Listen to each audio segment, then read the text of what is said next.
Nakuhanan pa ng CCTV ng hotel yung flight attendant na si Christine Dacera ilang oras bago siya natakpuang patay noong bagong taon. Kabilang ang kuha ng CCTV sa mga ebidensyang sinusuri ng pulisya para mapagtagni-tagni kung ano ang nangyari kay Christine.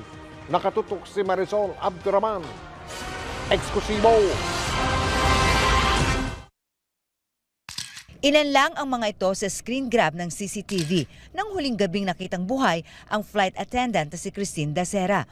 Kuha ang mga ito sa hallway ng tinuluyan niyang hotel sa Makati. Ang isang screen grab may timestamp na 11:38 ng gabi noong December 31.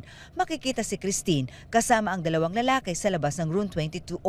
Bit-bit pa nga niya ang kanyang sapatos at wine glass. Sa isa pang screen grab, may timestamp na 3:22 ng madaling araw ng bagong taon.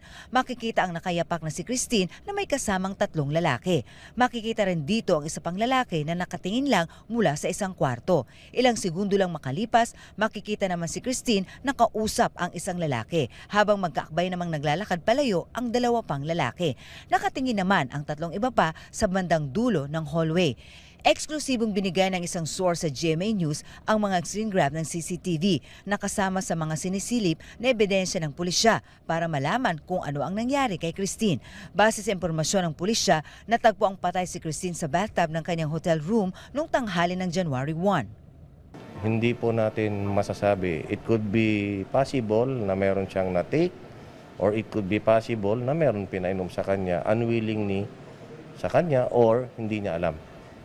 Ang mga lalaking kasama ni Christine kasama sa 11 personalidad na iniimbestigahan ngayon ng pulisya. Hindi pa natin masabi talaga kasi wala pong nakakita sa aktual na pangyayari at wala rin pong makapagsabi kung namatay ba siya sa rape or meron bang pinainom sa kanya.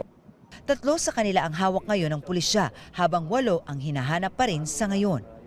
If you have nothing to hide, then siguro I would advise you to voluntarily surrender yourselves sa police station. Okay? Kung takot po kayong sumurrender, pwede po kayong magpasama sa mga abogado ninyo. Pwede rin po kayong pumunta sa simbahan, samahan kayo ng pare. Kasi kung wala naman kayong kasalanan, bakit tayo magtatago?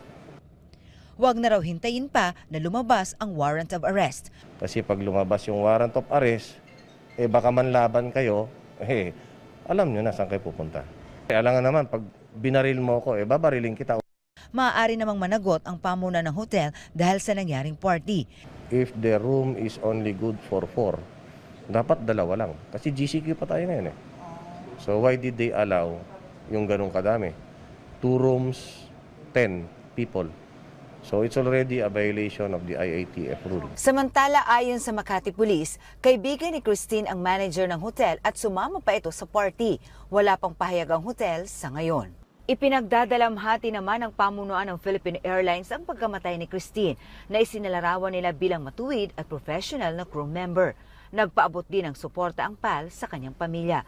Hiling nila, lumabas na ang katotohanan para sa paggamit ng hustisya.